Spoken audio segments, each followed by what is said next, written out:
ప్రియా పరలోకమందున్న మా కన్న తండ్రి, నువ్వు ఇచ్చే ఈ మహాభాగ్యాన్ని బట్టి నీకు కృతజ్ఞతాస్తుతులు చెల్లిస్తున్నాం తండ్రి. ఇదిగోండి తండ్రి, నీ జ్ఞానాన్ని నేర్చుకోవడానికి మేము కూడుకుని ఉన్నాం తండ్రి. ఇదిగోండి తండ్రి, 2 వర్తమానాలు మీరు అందించినందుకు మీకు మరొకసారి కృతజ్ఞతాస్తుతులు చెల్లిస్తున్నాం తండ్రి. వీటి ప్రకారం జీవించాలని మేము ఆశిస్తున్నాం తండ్రి. అట్టి విధంగా మీరు సహాయం అందించాలని కోరుకుంటున్నాం తండ్రి. మరొక అంశాన్ని చెప్పాలని ఆశపడుతున్న నాకు మీరు తోడై ఉండాలని ఆశిస్తున్నాను తండ్రి. అటు విధంగా సహాయం అందించాలని కోరుకుంటూ ఈ చిన్న ప్రార్థనని యేసుక్రీస్తు వారి నామంలో అడిగి వేడుకుంటున్నాను తండ్రి. ఆమేన్.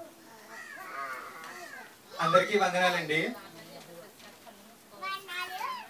గత నెలలో మనం పౌలు గారి మొదటి ప్రయాణం గురించి చూసాం. ముఖ్యంగా పౌలు గారి ప్రయాణానికి ముందు జరిగిన విషయం, పౌలు గారి మొదటి ప్రయాణాన్ని గురించి చూసాం. ఈ రోజు రెండో ప్రయాణానికి గురించి చూద్దాం. దానికంటే ముందు ఒకసారి చెప్పిన విషయాలు ఒక్కసారి గుర్తు తెచ్చుకుందాం.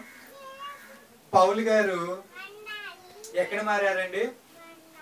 దమస్కులో యేసుక్రీస్తు మాట ద్వారా మారాడు. తర్వాత అననీయ అనే భక్తుడి ద్వారా అతనికి మళ్ళీ కంటి చూపు రావడం, అలా మారడం జరుగుతుంది. అలా దమస్కులో 3 సంవత్సరాలు ఉన్న తర్వాత ఆయన యెరూషలేముకి వెళ్ళి మళ్ళీ అంతియోకులోకి వచ్చి అక్కడే ఉంటారు 1 సంవత్సరం పాటు. అంతియోకులో ఆయన పరిచర్య జరుగుతూ ఉన్నప్పుడు అంతియోకులో నుంచి యెరూషలేముకి వెళ్ళి ఏదైతే చందా పోగు చేసిందో దాన్ని యెరూషలేములో ఇచ్చేసి వచ్చిన తర్వాత పరిస్థితులు అంతగా బాగోని టైంలో ఆయన తన సొంత ఊరు వెళ్ళిపోతారు. ఆ తర్వాత అంతియోకులో బర్నబా గారు రావడం, బర్నబా గారు పౌలు గారు ఇద్దరు కలిసి అక్కడ పరిచర్య చేయడం కూడా చూస్తాం. అంతియోకులో పౌలు గారు బర్నబా గారు ఇద్దరు కలిసి వాక్యం చెప్పటం వల్ల అక్కడున్న వాళ్ళని ఏమన్నారండి? మొదట వాళ్ళని క్రైస్తవులు అన్నారు. అక్కడి నుంచి స్టార్ట్ అయినట్టుగా మనకు అనిపిస్తుంది. సరే, ఆ తర్వాత పరిశుద్ధాత్ముడు సంఘానికి ఇదిగో పౌలు గారిని బర్నబా గారిని సపరేట్ చేయండి, వీళ్ళు నా పని నిమిత్తం నేను వాడుకోవాలనుకుంటున్నానని సంఘానికి చెప్పినప్పుడు వారి ఉపవాసం ఉంచి వాళ్ళ మీద చేతులుంచి ప్రార్థన చేసి వాళ్ళిద్దరిని పంపించడం జరుగుతుంది. అక్కడి నుండి బయలుదేరిన వాళ్ళు ఎక్కడి నుండి బయలుదేరారు? అంతియోకులో నుంచి బయలుదేరిన వారు చాలా ప్రదేశాలకు వెళ్తారు. ముందుగా ఒక మెయిన్ ప్రదేశం ఏంటంటే కుప్రా. ఆ పక్కన ఉన్న పాపు, సలమి ఇలాంటి ప్రాంతాలు కుప్రాని బేస్ చేసుకుంటూ దాన్ని ఆ ప్రదేశాలకు వెళ్ళి, కుప్రా అనేది బర్నబా గారి సొంతూరు, అక్కడికి వెళ్ళి తర్వాత ఇంకా దాని నుంచి పైకి పెర్గే ఇలాంటి ప్రదేశాలు వెళ్ళి తర్వాత ఇంకా చివరిగా వచ్చేసేసి గలతీలో ఉన్న అంతియొక, ఈకొనియా, దెర్బే, లుస్త్రా అనే ఈ ప్రదేశాలు చూసి తిరిగి రిటర్న్ లో మళ్ళీ అలాగే వచ్చేస్తారని మనం నేర్చుకున్నాం. ఇక్కడి వరకు నేర్చుకున్నాం. ఇప్పుడు పౌలు గారి మొదటి ప్రయాణంలో స్థాపించిన సంఘాల గురించి మీరు ఒకసారి చెప్పగలరా? గలతీ. ముందుగా ఇక్కడ చూస్తే కుప్రాలో బర్నబా గారు సొంతూరు, ఇక్కడికి వచ్చి వాక్య పరిచయం చేసినట్టుగా మనకు కనిపిస్తుంది. ఆ తర్వాత ఈ ఎదర ఈకొనియా, దెర్బే, లుస్త్రా ఇవన్నీ చోట్ల కూడా చేసినట్టుంది. ఇక్కడ ఏం జరుగుతుందంటే ఇది గలతీ ప్రాంతం అన్నమాట. అంటే ఎలాగంటే మీకు తెలుసు, కొన్ని రాష్ట్రాలని దేశాలని విడదీస్తూ ఉంటారు, కలుపుతూ ఉంటారు. అప్పుడున్న రాజు ఏం చేశాడంటే ఈ చుట్టుపక్కల ఉన్న అంతియోకియా, ఈకొనియా, లుస్త్రా, దెర్బే ఇవన్నీ ఆ గలతీ జిల్లా లేకపోతే ఆ నియోజకవర్గంలో, గలతీ అనే నియోజకవర్గంలో కలిపేయడం జరుగుతుంది. అర్థమైంది కదండి? ఏమర్థమైంది? గలతీ అనే ఒక నియోజకవర్గంలో మనం వెళ్ళిన ఈకొనియా, లుస్త్రా, దెర్బే ఈ ప్రాంతాలన్నీ గలతీలో కలిపేశారు. ఇప్పుడు మీరు ముఖ్యంగా చెప్పాల్సి వస్తే ఏమేమి గలతీ అనే సంఘాన్ని స్థాపించినట్టుగా మనకు అర్థమవుతుంది. అలాగే కుప్రాలో కూడా మనం ఒకటి చూసాం. ఇంకా అత్తాలియా అలాంటి చిన్న ప్రదేశాలు ఉన్నాయి. అయినప్పటికీ మనం ముఖ్యంగా గుర్తుంచుకోవాల్సింది గలతీ సంఘాన్ని దేవుడు పౌలు గారు ఎక్కడ ఏ టైంలో స్థాపించారు, లేకపోతే ఏ టైంలో వాళ్ళకి చెప్పారు అంటే ఏ ప్రయాణంలో అండి? మొదటి ప్రయాణంలో గలతీ సంఘం ఏర్పడింది. గలతీ పత్రిక ఎప్పుడు రాశారు? మొదటి ప్రయాణంలోనేనా? కాదండి, మొదటి అప్పుడులో అక్కడికి వెళ్ళొచ్చారు అంతే. ఎప్పుడు స్థాపించబడింది అంటే మొదటి ప్రయాణంలో స్థాపించబడింది. ఇంకా పౌలు గారి మొదటి ప్రయాణం అయిపోయింది, మనం ఏ పత్రిక రాసినట్టుగా కూడా మనం ఏం చూడలేదు. సరే, ఇప్పుడు రెండో ప్రయాణానికి వెళ్ళాలి. మన బైబిల్లో ఆయన చాలా సంఘాలు స్థాపించినట్టుగా చూస్తాం. ఇప్పటికీ మనకి వచ్చిన ఇన్ఫర్మేషన్ ప్రకారం గలతీ సంఘం గురించి మాత్రం మనకు అర్థమైంది. అలా వీళ్ళు రెండో ప్రయాణానికి వెళ్లే ముందు కొన్ని సంఘటనలు జరిగాయి. అవేంటో చూద్దాం. అపోస్తుల కార్యాలు 15వ అధ్యాయం మొదటి వచనం. అపోస్తుల కార్యాలు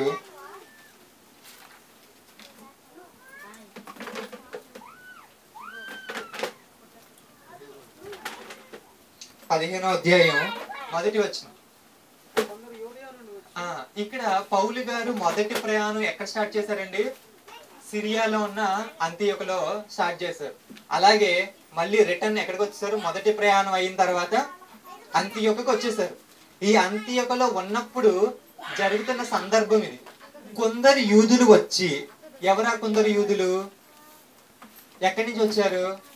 ఆ విషయం మనం బాగా అర్థం చేసుకోగలిగితే, వీళ్ళు ఉన్న ప్రదేశాలను బట్టి చూస్తే యెరూషలేము ఉంది దగ్గరలో, గలిలయ, ఈ ప్రదేశం నుంచి కొందరు ఎవరు వచ్చారంటే యూదులు వచ్చారు. యూదులు వచ్చి కొందరు యోదయ నుండి వచ్చారంట. యోదయ సమరయ దేశాల్లో నుంచి యోదయ దేశం నుండి వచ్చినట్టుగా మనకు కనిపిస్తుంది. కొందరు యోదయ నుండి వచ్చి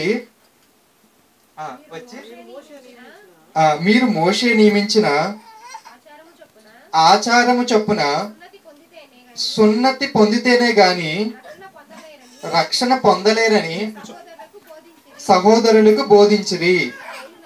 పౌలునకును బర్నబాకును వారితో విశేష వివాదమును తర్కమును కలిగినప్పుడు ఈ అంశము విషయమై పౌలును బర్నబాయు తమలో మరికొందరు యెరూషలేమునకు అపోస్తుల యొద్దకును పెద్దల యొద్దకును వెళ్ళవలెనని సహోదరులు నిశ్చయించిరి. ఇక్కడ జరుగుతున్న సందర్భం ఏంటంటే, ఎవరో కొందరు వచ్చారు. నార్మల్ గా ఎవరైనా కొంచెం గొప్ప వాళ్ళు కానీ పెద్దవాళ్ళు కానీ వస్తే మామూలుగా మనం ఏం చేస్తాం? వాళ్ళు కూడా, పౌలు గారు కూడా ఎక్కడికైనా వెళ్ళినప్పుడు సమాజ మందిరంలో ఆయన చెప్పింది ఏంటంటే, మీరేమైనా చెప్తారా? అలా అన్నప్పుడు పౌలు గారు ఏం చేశారు? ఆ సందర్భాన్ని యూజ్ చేసుకుని యేసుక్రీస్తు గురించి చెప్పడం మనం చూసాం. ఇక్కడ కొందరు మనుషులు వచ్చారు, యోదయ నుండి వచ్చారు. ఈ యోదయ నుండి వచ్చిన వారికి కూడా ఇక్కడ అంతియోక సంఘంలో కనిపించినప్పుడు ఆబ్వియస్ గా చేసేది ఏంటంటే, మీరేమైనా చెప్తారా అంటే, అక్కడి నుంచి వచ్చిన వాళ్ళు ఒక విషయం చెప్పారు. ఏం చెప్పారు? మీరు రక్షణ పొందాలని నేర్చుకుంటున్నారు కదా, మీరు బాగా గుర్తుంచుకోవాల్సింది ఏంటంటే, ఇక్కడి నుంచి వెళ్ళిపోయిన అన్ని సంఘాలు ఉన్నాయి చూసారా? ఏంటి? అంతియోక, లుస్త్రా, దెర్బే, ఇవన్నీ అన్యజనులకు సంబంధించిన సంఘాల కింద మనం ఆలోచించాలి. ఎందుకంటే వీళ్ళు యూదయ సమరయలోనే ఇజ్రాయెల్ ఎక్కువగా ఉంటారు. అక్కడి నుంచి చెదిరిపోయిన యూదులు చాలా మంది ఉన్నారు. అయినప్పటికీ అవన్నీ అన్యజనులు సంబంధించిన దేశాలు. సో ఇక్కడ ప్రకటిస్తున్నారు, బానే ఉంది, అంతా పరిచర్య అంతా బాగా జరుగుతున్నప్పటికీ కొందరు యూదులు ఏం చెప్తున్నారంటే, మీరు రక్షణ పొందాలంటే సున్నతి పొందాల్సిందే, ఇది పొందినప్పుడే మీరు రక్షణ కంప్లీట్ అవుతుందని చెప్తున్నారు. ఈ సంగతిని వీళ్ళెవరంటే, ఈ యూదులు ఎవరంటే యేసు క్రీస్తుని విశ్వసించిన వారే. ఇక్కడికి వచ్చిన వాళ్ళు చెబుతున్న వాళ్ళు ఈ సందర్భాన్ని మనం గలతీ పత్రికల్లో కూడా సేమ్ ఇదే సందర్భాన్ని ఉంటుందండి. ఆ రెండు సందర్భాన్ని మనం బాగా బేరేజ్ చేసుకుని అర్థం చేసుకుంటే, వచ్చిన వాళ్ళు యూదులే, వచ్చిన వాళ్ళు ఇజ్రాయెల్కి సంబంధించిన వాళ్ళే, వచ్చిన వాళ్ళు విశ్వాసులే. ఎవరు విశ్వాసులు? యేసుక్రీస్తుని నమ్మిన వారే.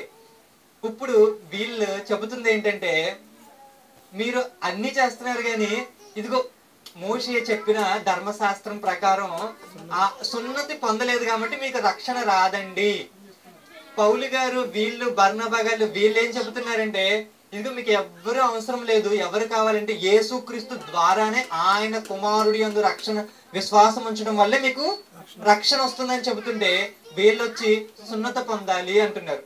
కానీ అన్యజనులకి ఇది ఇష్టం లేదు. ఎందుకంటే ఒక ఆచారాన్ని, ఇంకా మనం బాగా మాట్లాడుకోవాలంటే ఈ అంశాన్ని మనం ఏం అర్థం చేసుకోవచ్చు అంటే, యూదా మతాన్ని తిరస్కరించిన క్రైస్తవుల కింద మనం అర్థం చేసుకోవాలి దీన్ని. క్రైస్తవులుగా మారుతున్న వీళ్ళందరికీ వీళ్ళు ఇవి తీసుకొస్తున్నారు చూసారా, యూదా మతంలో ఉన్న పారంపర్య ఆచారాలు ఉన్నాయి చూసారా, ఇలాంటి వాటన్నిటిని వీళ్ళ మీద రుద్దాలి అని మనం ఆలోచిస్తే, యూదులకి లేకపోతే ఇంతగా ఇజ్రాయెల్ ఉన్నారు చూసారా, వీళ్ళందరికీ సున్నతి అనేది ఒక ఇంపార్టెంట్ అయిన ఆచారమే. మీరు ఈ విషయం గురించి మనకి ఈ ఇంపార్టెన్స్, ఈ సందర్భంలో ఉన్న ఇంపార్టెన్స్ మనకు అర్థం కావాలంటే, మీరు దావీద్ గారి గురించి చదివారు. దావీద్ గారు గొల్యాతు గురించి ఏమంటాడండి? ఏమంటాడు? ఆయనకి కోపం ఎక్కడొచ్చిందంటే, ఈ సున్నతి లేనివాడు సున్నతి ఉన్న మమ్మల్ని అంటాడా. అర్థమైందా మీకు? అంటే ఇక్కడ ఇజ్రాయేల్ సున్నతి గురించి ఎంత ఇంపార్టెంట్ గా ఉన్నారో మీకు అర్థమైంది కదండి. అక్కడ ఉన్న ఆచారం, వీళ్ళు ఈ ఆచారమే కాదు, మోషే నియమించిన ఆచారాలని చెబుతూనే అనేకమైన ఆచారాలు వీళ్ళ మీద రుద్దాలని ట్రై చేస్తున్నారు. ఇక్కడ ఈ ఆచారాలంటే ధర్మశాస్త్ర సంబంధమైన క్రియలని కూడా గలతీ పత్రికలో ఉంటుంది. ఇక్కడ ధర్మశాస్త్ర సంబంధమైన క్రియలంటే మోషే గారు చెప్పిన అనుకుంటే పొరపాటు. ఎందుకంటే కొన్ని కల్పనా కథలనే వీళ్ళు ఏం చేశారంటే ఆచారాలుగా ఉన్నారు. ఇలా దీన్ని మనం అర్థం చేసుకోవడానికి ఇప్పుడు నీటి కాలంలో అనేకమైన ఆచారాలు ఉన్నాయండి. ఇప్పుడు ఫర్ సపోజ్ ఈ విషయాన్ని అర్థం కావడం కోసం నీటి కాలానికి ఒక్కసారి అన్వయించుకుని చూసుకుందాం. ఎలా అన్వయించుకుని చూద్దామంటే, నీటి కాలంలో మనం ఉన్నామండి. మనం మంచి సువార్తను, బైబిల్లో ఉన్న కల్తీ లేని ఒక మంచి సువార్తను ప్రకటించాలనుకుంటున్నాం. బయట ఉన్న వాళ్ళు అనేకులు చాలా మంది వచ్చారనుకోండి, మనం అన్ని జనులు, మనం ఇక్కడ ఉన్న వాళ్ళందరూ మాక్సిమం అందరూ హిందూసే. మనం ఇప్పుడు క్రైస్తవంలోకి వచ్చాం, మనం కరెక్ట్గా చెబుతున్నాం. ఈ కరెక్ట్గా చెబుతున్న వాళ్ళు అనేక మంది ఎప్పటి నుంచో క్రైస్తవులైన వాళ్ళు వచ్చారు మన దగ్గరికి. ఇప్పుడు మన జనాభా కంటే వాళ్ళ జనాభా ఎక్కువగా ఉన్నారనుకోండి, ఇప్పుడు వాళ్ళు చెప్పకనే చెప్పే కొన్ని ఆచారాలు ఏంటండి, ఇప్పుడు స్వస్థత కూడికి పెడదామంటారు. మనకేమో ఇష్టం ఉండదు.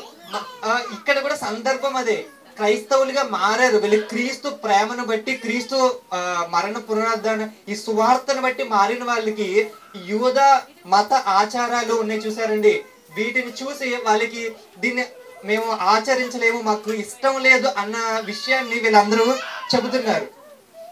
సరే, ఇంతకీ ఈ విషయంలో అంత్యోకయ సంఘంలో ఇదే వచ్చింది. అప్పుడు పౌలు గారు, బర్నబా గారు దీన్ని బహుతర్కము వారి మధ్య వచ్చిందంట. అంటే ఇలా జరగకూడదు, దీని వలన కుదరదు అనే విషయాన్ని పౌలు గారు, బర్నబా గారు చాలా గట్టిగా చెప్పారు. గట్టిగా చెప్పేసరికి ఇక అంత్యోకయలో ఉన్న సంఘం వారు ఏం చెప్పారంటే, సరే యెరూషలేము దగ్గరికి వెళ్ళండి, అపోస్తులు ఉన్నారు, మనకి పెద్దలు ఉన్నారు కదా, ఇదిగోండి ఒక్కసారి మాట్లాడరండి, దీన్ని బట్టి మనం ఏం చెప్తారో ఒకసారి చూద్దాం, ఒకసారి అందరం డిస్కస్ చేసుకుందాం, ఎందుకు ఇంత వివాదం వస్తుంది కదా అని అంటే. సరే, ఇంతకీ ఇక్కడ మనం పౌలు గారి ఒక క్యారెక్టర్ని కూడా మనం చాలా అభినందించాలి. ఎందుకంటే పౌలు గారు కూడా అపోస్తులే. మనం ఎఫెసీ పత్రిక చదివితే ఏమని ఉంటుంది, యేసుక్రీస్తు ద్వారా పంపబడిన నేను అని ఉంటుంది. అంటే ఈయన అపోస్తుడే, ఇంకా వేరే అపోస్తుల దగ్గరికి వెళ్ళి దీన్ని చెప్పాల్సిన అవసరం లేదు. అయినప్పటికీ వీళ్ళందరూ అడిగారు కాబట్టి, ఇక్కడ అంత్యోకయ సంఘం సహోదరులు అనుకుంటున్నారు కాబట్టి వీళ్ళందరూ కూడా ఎక్కడికి వెళ్తారంటే యెరూషలేములో సంఘం దగ్గరికి వెళ్తారు. ఇప్పుడు ఇక్కడ దీని ప్రాధాన్యం ఏంటంటే, ఇలా ఒక కలహం వచ్చినప్పుడు ఇక్కడ వీళ్ళు ఎలా చేశారు, వీళ్ళు ఈ ప్రాబ్లమ్ ని ఎలా సాల్వ్ చేశారో మనం చూద్దాం. ఇంతకీ ఇలాంటి సందర్భం ఒకటి వచ్చింది. సంఘంలో ఉన్న వాళ్ళు ఏమి నిశ్చయించారంటే, ఇలా యెరూషలేముకి వెళ్ళండి, అపోస్తులు ఉన్నారు, పెద్దలు ఉన్నారు, వాళ్ళ దగ్గర కూర్చుని చర్చించి దీనికి ఒక సమస్యకి ఒక సొల్యూషన్ తీసుకురావాలని వాళ్ళు చెప్పారు. సరేనండి, ఇంతకీ వీళ్ళు ఏం చేశారో చూద్దాం. నెక్స్ట్ నుంచి 3వ వచనం. కాబట్టి చదవండి 15వ అధ్యాయం. అప్పుడు సంఘము వలన సాగనంపబడి ఫీనికే సమరయ దేశముల ద్వారా వెళ్ళుచు అన్ని జనులు దేవుని వైపు తిరిగిన సంగతి తెలియపరిచి సహోదరులందరికీ మహా సంతోషము కలగజేసిరి. అంటే వెళ్తుంది యెరూషలేముకే గాని వెళ్తున్న ఈ టైంలో కూడా వీళ్ళు ఏం చేస్తున్నారంటే సువార్త చెప్పుకుంటూ వెళ్ళిపోతున్నారు. ఎందుకు టైం వేస్ట్ చేయడం అని.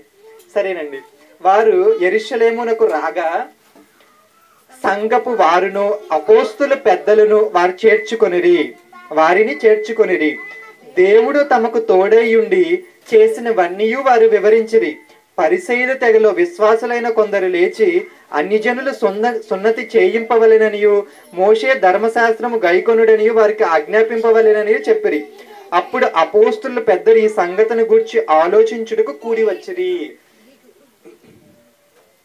ఇక్కడ జరుగుతున్న సందర్భం ఏంటంటే, వాళ్ళు వచ్చారు, పౌలు బర్నబాని అపోస్తులు పెద్దలు వీళ్ళందరూ కూడా చేర్చుకున్నారని మనం చూసాం. తరువాత పరిసయ్యుల తెగలో ఇలా జరిగింది, దీని గురించి ఆలోచించాలి అని అన్నప్పుడు 6వ వచనంలో అప్పుడు అపోస్తులను పెద్దలను ఈ సంగతిని ఆలోచించుటకు కూడి వచ్చిరి. అంటే ఒక టైంని నిర్ణయించుకున్నారు. ఏంటంటే ఇప్పుడు దీని గురించి మనం ఆలోచించాలి, దీని గురించి డిస్కస్ చేయాలన్నప్పుడు అపోస్తులు పెద్దలు, ఇప్పుడు ఇది ఎప్పుడే జరుగుతుందంటే వాళ్ళు వచ్చారు, కొన్ని సందర్భాలు జరిగిన తరువాత జరుగుతున్న సందర్భాన్ని వీళ్ళు చెబుతున్నారు. అప్పుడే అందరూ అక్కడే ఉంటారు కదండి. తర్వాత ఓకే ఈ విషయం గురించి మాట్లాడాలి, ఇదిగో పెద్దలు రావాలి, ఇదిగో అపోస్తులు రావాలి, వీళ్ళందరూ వచ్చిన తర్వాత జరుగుతున్న సందర్భం. అప్పుడు అపోస్తులను పెద్దలను ఈ సంగతిని గురించి ఆలోచించుటకు కూడి వచ్చిరి. బహుతర్కము జరిగిన తర్వాత పేతురు గారు లేచి వారితో ఇట్లా విను. సరే, దీని గురించి మనకు బాగా అర్థం కావాలంటే గలతీ పత్రికల్లో దీని గురించి ఇన్ఫర్మేషన్ ఉంటుంది. అక్కడ ఏం చెబుతారంటే, మేము ఒక్క క్షణము కూడా వారికి అవకాశం ఇవ్వలేదనే మాట రాయబడి ఉంటుందండి.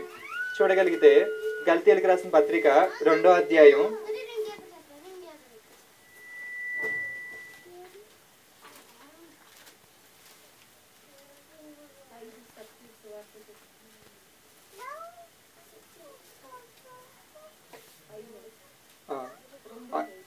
2:5 అండి.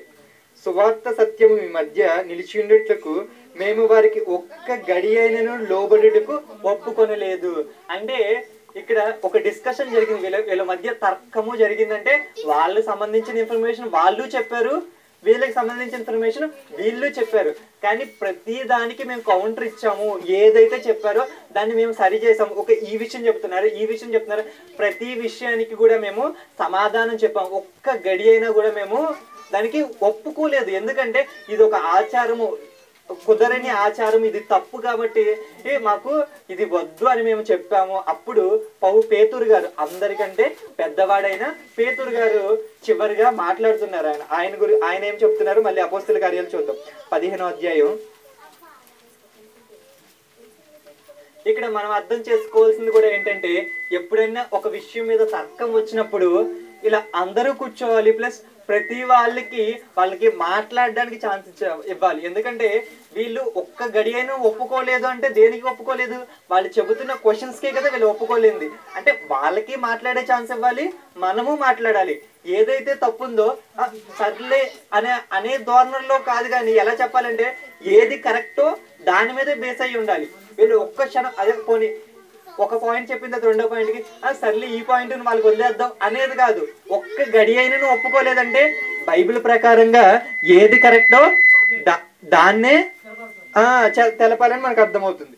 సో ఇక్కడ ఇప్పుడు వీళ్ళ వాదన విన్నారు, వీళ్ళ వాదన విన్నారు. ఇప్పుడు వీళ్ళందరూ సైలెంట్ అయ్యారు. అప్పుడు పేతురు గారు మాట్లాడుతున్నారు. 15వ అధ్యాయం 6వ వచనం. అప్పుడు అపోస్తులను పెద్దలను ఈ సంగతిని గూర్చి ఆలోచించుటకు కూడి వచ్చిరి. బహుతర్కము జరిగిన తరువాత, అంటే తర్కం జరిగింది, వీళ్ళిద్దరూ మాట్లాడుకున్నారు, అయిపోయిన తర్వాత పెద్దయిన పేతురు గారు, అంటే చివరిలో మాట్లాడవలసింది ఎవరండి, అక్కడ సంఘంలో ఉన్న పెద్ద ఏం చెప్పాలంటే దానికి ఒక కంక్లూషన్ ఇవ్వాలి, ఒక దానికి వెరిఫికేషన్ ఇవ్వాలి. లేచి వారితో ఇట్లా, నేను సహోదరులారా, ఆరంభమందు అన్ని జనులు నా నోట సువార్త వాక్యము విని విశ్వసించులాగున మీలో నన్ను దేవుడు ఏర్పరచుకొనెనని మీకు తెలియను. ఇదేంటండి, ఏంటంట, అన్ని జనులు నా నోటి సువార్త వాక్యము విని విశ్వసించులాగున. ఎక్కడ జరిగింది సందర్భం, ఎక్కడ జరిగింది? పేతురు గారి ద్వారా అన్యజనులు వచ్చారంట. పేతురు గారు అంటున్నారు, నా నోటి మాట విని సువార్త వాక్యం విని విశ్వసించులాగున, అంటే నా మాట ద్వారా విశ్వసించాలని మీలో నన్ను దేవుడు ఏర్పరచుకొనునని మీకు తెలియను కదా. మీకు తెలుసు అంటే ఇక్కడికి వీళ్ళందరికీ తెలుసు అంటే ఇక్కడికంటే ముందు అధ్యాయాల్లోనే కదా జరగాల్సింది. ఇక్కడికంటే ముందు అధ్యాయంలో జరిగిన సందర్భం ఏంటంటే కొర్నేలి గారి సందర్భం. ఆ ఇంట్లో అప్పుడే అదే స్టార్టింగ్ పాయింట్ ఏంటి, అన్ని జనులు క్రీస్తులోనికి రావడం. అప్పట్లో అన్ని జనులు క్రీస్తులోనికి రావాలి అంటే అది చాలా చాలా చాలా కష్టమైంది. అది అసలు యూదులు ఒప్పుకునే వాళ్ళు కాదు. కానీ తర్వాత దేవుడే పేతురు గారికి స్వప్నం ద్వారా చూపించి, ఇదిగో నేను అన్ని జనులు కూడా నా కృప ద్వారా వాళ్ళని నా లోపలికి తీసుకోవాలనుకుంటున్నాను, నేను వాళ్ళని కూడా రక్షించాలనుకుంటున్నాను చెప్పిన తర్వాత ఇదిగో పేతురు గారు యాక్సెప్ట్ చేయటం, అక్కడ ఉన్న వాళ్ళందరూ కూడా అప్పుడే పరిశుద్ధాత్ముడు వాళ్ళ మీదకి రావడం బట్టి ఇదిగో ఇది దేవుడు ఏర్పరిచిన పని అని అర్థం కావాలి. అక్కడ కూడా జరిగిన సందర్భాలు మీరు గుర్తుంచుకోగలిగితే, అప్పుడు పేతురు గారు వచ్చి వాక్యం చెప్తారు. వాక్యం చెప్పిన తర్వాత అక్కడ అన్ని జనులు అందరూ ఉంటారు. వాళ్ళందరికీ అప్పుడే పరిశుద్ధాత్ముడు వస్తాడు. మీరు అనుకున్నారు ఎందుకు ఇప్పుడే వచ్చారు, బాప్తిస్మం తీసుకున్న తర్వాత రావచ్చు కదా, లేకపోతే తర్వాత వెళ్ళిన తర్వాత బాప్తిస్మం తీసుకోవచ్చు కదా అంటే, ఒకవేళ అదే గాని జరుగుండుంటే జరిగే పరిస్థితులు ఎలా ఉంటాయండి ఒకసారి మీరు ఆలోచించండి. ఏమై ఉండేది? అలా ఒకవేళ పేతురు గారు నిలబడి చెప్పారు, కొర్నేలి గారి ఇంట్లో చెప్పారు. చెప్పిన తర్వాత అప్పుడే పరిశుద్ధాత్ముడు రాలేదండి, తర్వాత ఎప్పుడో వచ్చాడు, లేదా తర్వాత బాప్తిస్మం తీసుకోవడం ద్వారా తర్వాత వచ్చారనుకోండి. ఈ సందర్భంలో ఇప్పుడే రాకుండా తర్వాత రావడం వల్ల జరిగే పని ఏంటో తెలుసా? అక్కడ జరిగిన పనికి అథెంటిసిటీ ఉండదు. అంటే దానికి దేవుడే ఈ పని చేశాడు అనే దానికి ఒక ధృవీకరణ ఉండదు. ఇప్పుడు పరిశుద్ధాత్ముడు వచ్చాడంటే అందరూ ఏమని ఒప్పుకోవాలి? ఇది దేవుని వలన జరిగినది. అన్ని జనులు క్రైస్తవ్యంలోకి రావడం అనేది దేవుడి వల్ల జరిగింది. దేవుడు దీన్ని యాక్సెప్ట్ చేసి ఏం చేశాడు? వీళ్ళందరికీ పరిశుద్ధాత్మని పొందుకునేలాగా చేశాడు. ఈ చర్య ద్వారా మనం అందరం ఎప్పుడు ఈ విషయం మీద తర్కం వచ్చినా ఏం చెప్పొచ్చు పేతురు గారు? ఇదిగో ఆ రోజు నేను వాక్యం చెప్పాను, దేవుడే దాన్ని అంగీకరించి, దేవుడు చెప్పగానే ఇది దేవుడే నన్ను ఏర్పరచుకున్నాడు చెప్పమని ఇదిగో చెప్పాను. దేవుడు కూడా దాన్ని దృఢపరుస్తూ ఏం చేశాడు? పరిశుద్ధాత్మని వాళ్ళందరికీ అన్ని జనుల మీదకి అనుగ్రహించాడు అని అదే చెప్తారండి కింద.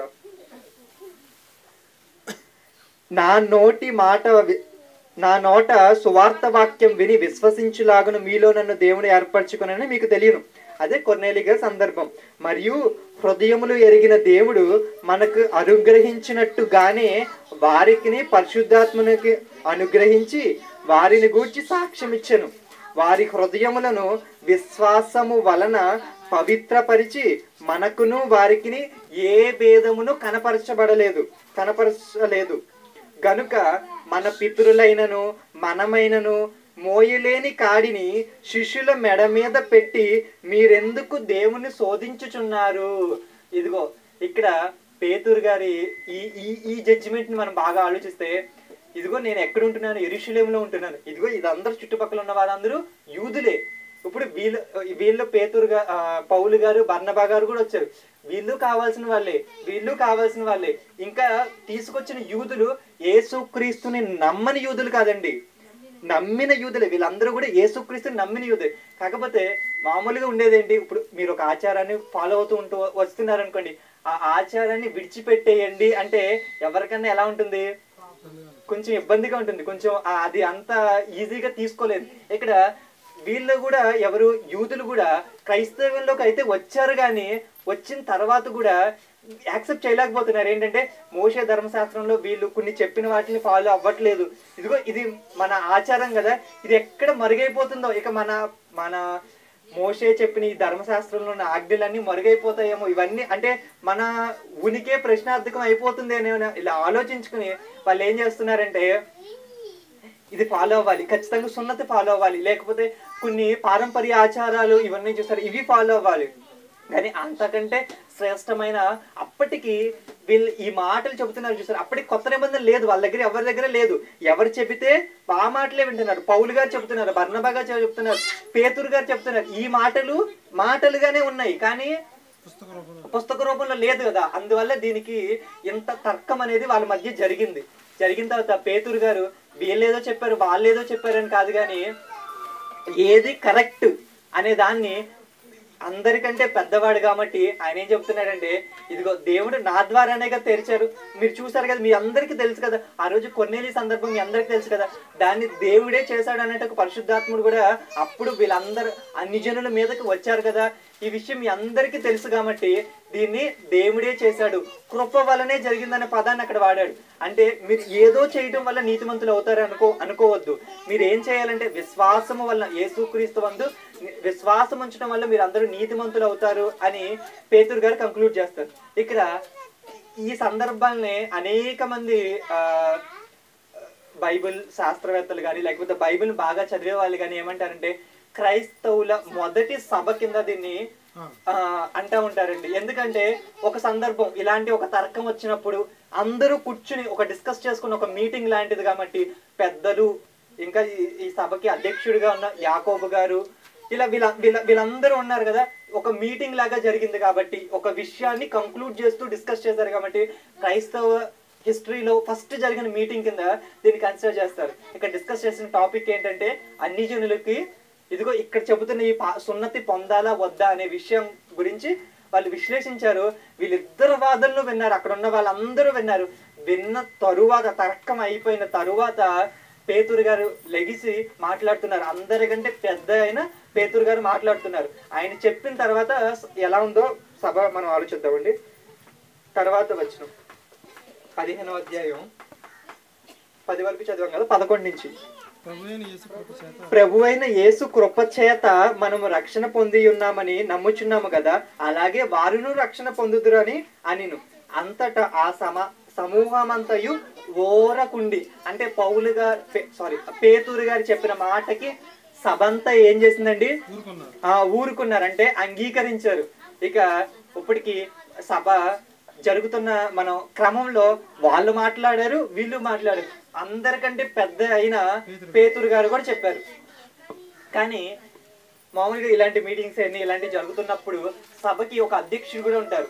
అంటే పెద్ద ఒకళ్ళు ఉన్నప్పటికీ ఇదిగో ముందు మీరు చెప్పండి తర్వాత మీరేమంటున్నారు అనే ఒక కంట్రోలర్, లేకపోతే ఒక మామూలుగా మీరు టీవీ ప్రోగ్రామ్స్ చూస్తే ఒక యాంకర్ ఏం చేస్తాడండి? అన్నిటినీ కంట్రోల్ చేస్తూ ఉంటాడు. అలాగే దీనికి కూడా మనం యాకోబు గారిని సభాధ్యక్షుడిగా చూస్తామండి. సరే, ఇంకా చూస్తే 12వ వచనం. అంతటా సమూహమంతయు ఓరకుండి బర్నబాను పౌలు తమ ద్వారా దేవుడు అన్ని జనుల్లో చేసిన సూచక క్రియలను అద్భుతమును వివరింపగా ఆలకించెను. ఇప్పటి వరకు ఇంత గందరగోళంగా తర్కించిన వాళ్ళందరూ కూడా పేతురు గారు చెప్పేసరికి ఓరకుండి ఇక పౌలు బర్నబా ఇదిగో ఇది చూసారు. ఇక్కడ అసలు మీకు మేము మొదటి ప్రయాణంలో ఏం చేసామో తెలుసా? ఇదిగో మేము ఇక్కడి నుంచి కుప్రాకి వెళ్ళాం, అక్కడ అనేక మంది మారారు. అక్కడ పాపులో బరయేసు అనే ఒక వ్యక్తి ఉన్నాడు. ఇలా చేస్తుంటే మేము అతనికి కూడా బుద్ధి చెప్పాం. ఆ తర్వాత ఇంకా ముందుకు వెళ్ళి అంతియొకయ, ఈకొనియా, లుస్త్రా, దెర్బే, ఈ దేశాలన్నీ ఏం దేశాలు? ఈ ప్రదేశం అన్ని జనులు. ఇక్కడ అన్ని జనులకు కూడా దేవుడు డోర్ ఓపెన్ చేశాడు. ఇదిగో మా ద్వారా ఇదిగో అన్ని జనులు అందరూ కూడా మారి ఇక్కడ అనేక మంది మాకు జరిగిన శ్రమలు గాని హింసలు గాని అక్కడ ఉన్నవారు గాని అక్కడ విశ్వసించిన క్రైస్తవులు గాని వీళ్ళందరి గురించి పౌలు గారు బర్నబా గారు యెరూషలేములో ఇక్కడ ఈ సభలో చెప్పినట్టుగా మనకు అర్థమవుతుంది. తర్వాత ఏం జరిగింది? వారు చాలించిన తర్వాత యాకోబు ఇట్లను, ఎవరి యాకోబు? సభా అధ్యక్షుడు. ఇంతకీ ఎవరి యాకోబు? యేసుక్రీస్తు సహోదరుడు. ఇక్కడ మనకు కనిపించాడంటే మనం ఏం అర్థం చేసుకోవాలి? మారి తర్వాత వచ్చారని. యాకోబు పత్రిక కూడా రాసింది ఈయనే. అంటే యేసు సహోదరుడైన వారు అప్పుడు ముందుగా బ్రతికున్న కాలంలో నమ్మలేదు, గాని మరణించి తిరిగి లేచిన తర్వాత నమ్మారు. ఇంకొక మాట ఏముంటుందంటే యేసుక్రీస్తు చనిపోయి తిరిగి లేచిన తర్వాత 40 దినాలు భూమి మీద ఉన్నట్టుగా కనపరుచుకున్నారు కదా. ఆ కనపరుచుకున్న సందర్భంలో ఏముంటుందంటే పిమ్మట చివరగా యాకోబు గారికి పౌలు గారికి కూడా కనిపించినట్టుగా మనం చూస్తామండి. యాకోబు గారికి కూడా కనిపించినట్టుగా మనం చూస్తాం అక్కడ. అంటే ఆ సందర్భాన్ని బట్టి అప్పుడు ఆ సందర్భాల్లో మారి ఉండొచ్చు. ఆయన చనిపోయేంత వరకు మారలేదు కానీ సహోదరులు, ఆయన చనిపోయిన తర్వాత, ఎవరు చనిపోయిన తర్వాత? యేసుక్రీస్తు చనిపోయిన తర్వాత మంచి విశ్వాసం ఉన్నట్టుగా, మనకి మంచి విశ్వాసం తెచ్చుకున్నట్టుగా మనకు అర్థమవుతుంది. సంఘంలో అధ్యక్షుడు స్థానానికి, అంటే ఇక్కడ ఈ మంచి పెద్దల స్థానానికి వచ్చారు అంటే మంచి విశ్వాసాన్ని కనబరిచినట్టుగా మనకు అర్థమవుతుందండి. ఇక ఆయన ఏం చెప్తున్నాడో ఈయన మాట కూడా ఇక్కడ రాశారు అంటే ఇక్కడ ఒక మంచి నేర్చుకోవాల్సిన సందర్భం ఉందండి. ఆయన ఏమన్నాడంటే అండి, సహోదరులారా నా మాట ఆలకించుడి. 13వ వచనం. 14వ వచనం, అన్ని జనుల నుండి దేవుడు తన నామము కొరకు ఒక జనమును ఏర్పరచుకొనుటకు వారు ఎలాగూ మొదట కటాక్షించునో సిమియోను వివరించను. సిమియోను అంటే పేతురు గారికి ఇంకొక పేరు ఏంటంటే సిమియోను. ఆయనకి అనేక పేర్లు ఉన్నాయి. కేఫా అన్న ఆయనే, సిమియోన్ అన్న ఆయనే, పేతురు అన్న ఆయనే. ఇక్కడ ఈయనేం చెబుతున్నారంటే ఇందుకు ప్రవక్తల వాక్యములు సరిపడి ఉన్నవి. అంటే ఈయన ఏం చేసేసాడంటే, ఈలోపు వీళ్ళందరూ డిస్కస్ చేస్తున్నారు కదా, సభాధ్యక్షుడిగా ఉన్న యాకోబు గారు చివరిలో ఏం చెబుతున్నారంటే, ఇదిగో పేతురు గారు చెప్పారు, పౌలు బర్నబా అని చెప్పారు, వీళ్ళే చెప్పారు. కానీ పేతురు గారు ఏదైతే చెప్పారో దానికి వాక్యము సరిపోతుంది. మామూలుగా మనం చెప్పుకునేది ఏంటండి, ఎవరు ఏం చెప్పినా ఏం చెప్పాలి, బైబిల్ ఓకే చెప్పాలి. ఇక్కడ యాకోబు గారు కూడా ఏం చేస్తున్నారంటే దీన్ని బైబిల్తో టాలీ వేసుకుంటున్నారు. కరెక్ట్గానే ఉందా, కరెక్ట్గానే ఉందా, కరెక్ట్గానే ఉందా. ఈయనేం చెప్తున్నాడు, ప్రవక్తల లేఖనములు కూడా దీనికి సరిపోతున్నాయి. అంటే పేతురు గారు ఏదైతే చెప్పారో అది లేఖనాల్లోనే ఉందండి, మీరు ఏమీ భయపడాల్సిన అవసరం లేదు. అసలు పేతురు గారు ఏది చెప్పారో అది బైబిల్లోనే ఉంది. మనం బైబిల్ని దాటి వెళ్ళట్లా. అంటే ఒక కొత్త విషయాన్ని చెబుతున్నప్పుడు ఏం చేయాలి, బైబిల్లో ఆధారాలు చూపించాలి. ఇక్కడ యాకోబు గారు కూడా అదే చెప్తున్నారు.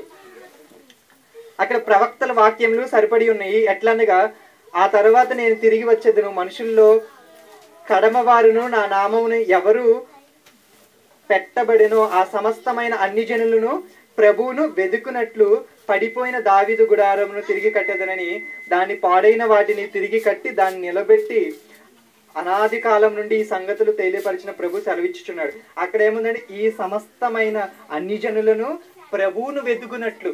అంటే ఇక్కడ ఈయనేం చెప్తున్నారంటే, ఏదైనా ఒక విషయాన్ని, కొత్త విషయాన్ని, లేకపోతే ఒక విషయాన్ని కంక్లూడ్ చేసేటప్పుడు దానికి ఏం కావాలి, వాక్యం మీద ఆధారం కావాలి. కొత్త నిబంధన లేదు, పాత నిబంధనలు ఇప్పుడు ఏం చేయాలి, ఇదిగో ఇలా చెబుతున్నారు ఏంటి, అన్ని జనులకు కూడా ప్రభువులోకి వస్తానంటున్నారు. దీనికి లేఖనాలు సరిపోతున్నాయి, మన దగ్గర ఉన్న పాత నిబంధనలో ఉన్న ప్రవక్తల మాటలు సరిపోతున్నాయో లేవో చూసుకోవాలి కదా. అలాగే పేతురు గారు చెబుతున్నప్పుడు యాకోబు గారు చూసినట్టుగా మళ్ళీ వెంటనే ఆయన దాన్ని కంక్లూడ్ చేస్తూ ఆ రిఫరెన్స్ ని కోట్ చేస్తూ చెప్తున్నారు. ఇక్కడ అంటే రిఫరెన్స్లు అప్పటికి రాయలేదు కాబట్టి ఆ మాటను, ఆ పదాన్ని కోట్ చేస్తున్నారు.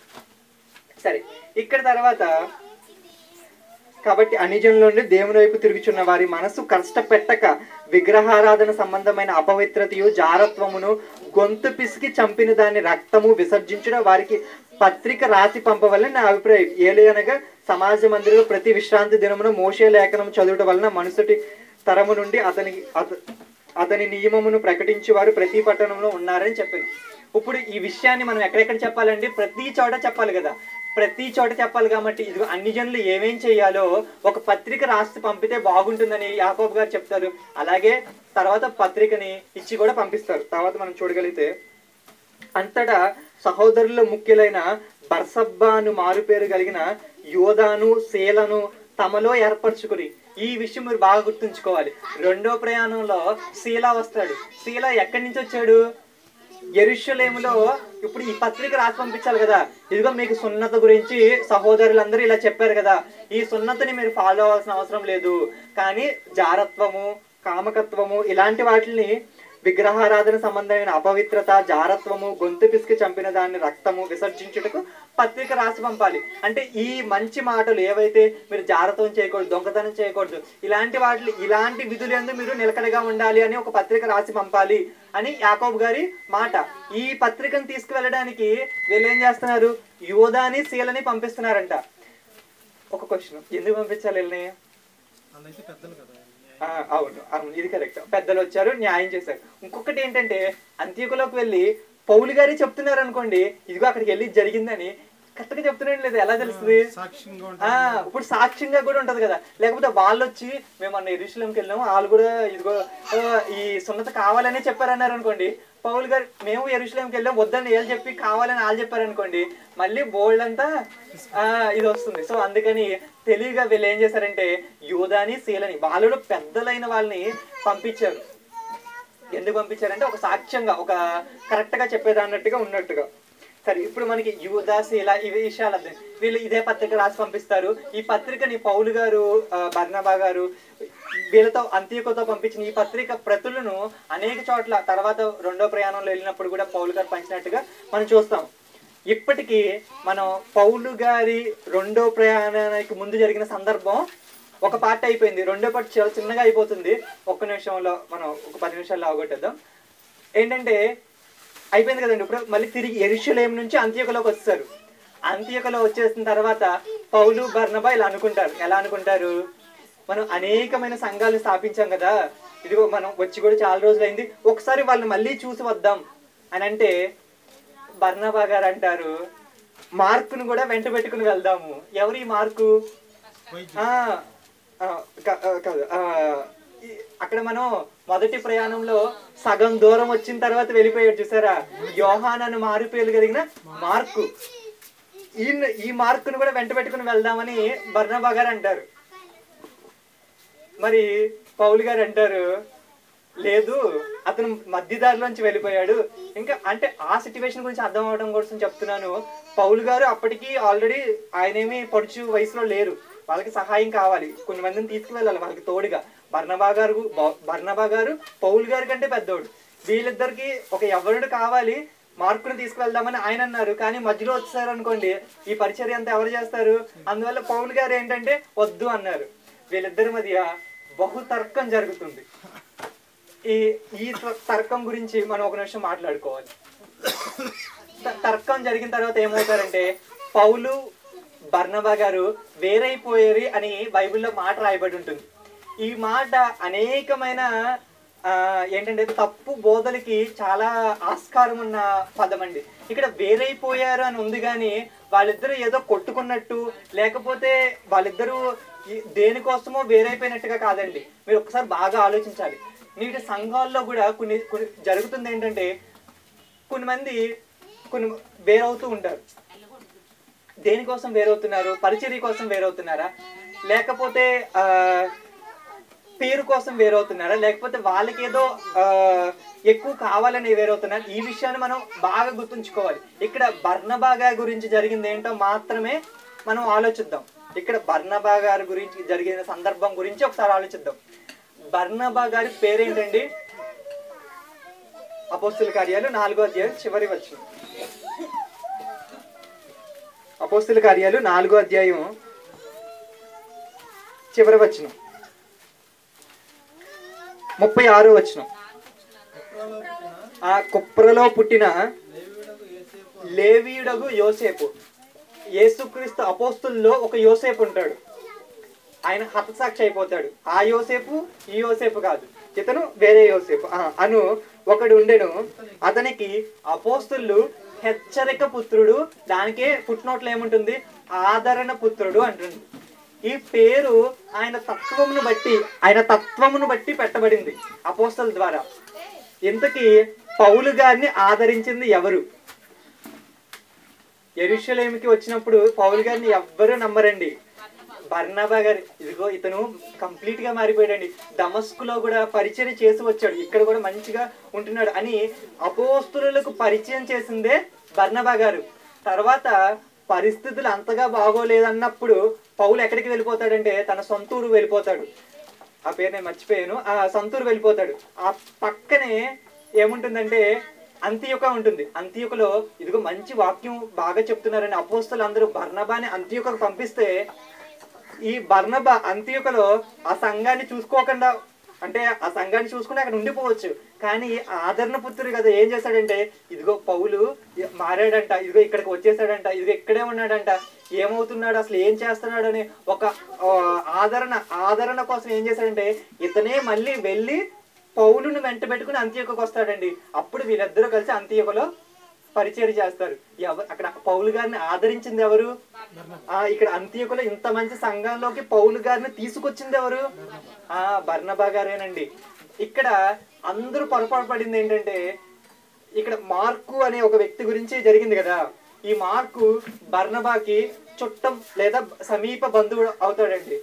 ఇదిగోండి బంధు ప్రీతితో బర్నబా గారు తప్పిపోయారు అని కొంత తప్పుడు బోధ ఈ రోజు సమాజంలో ఉందండి. బర్నబా గారు తప్పిపోలేదండి. బర్నబా గారు, మార్కు వీళ్ళందరూ కూడా వాక్యంలోనే ఉన్నారు. కాకపోతే ఆయన తత్వమును బట్టి ఇక్కడ ఒక వివాదానికి తావిచ్చారు. అది తప్పే. ఏంటి అలా వివాదం? పౌలు గారు దానికి సమ్మతించకపోవడం, ఈయన సమ్మతించకపోవడం జరిగింది. దీన్ని బట్టి దేవుడు కూడా నిజంగానే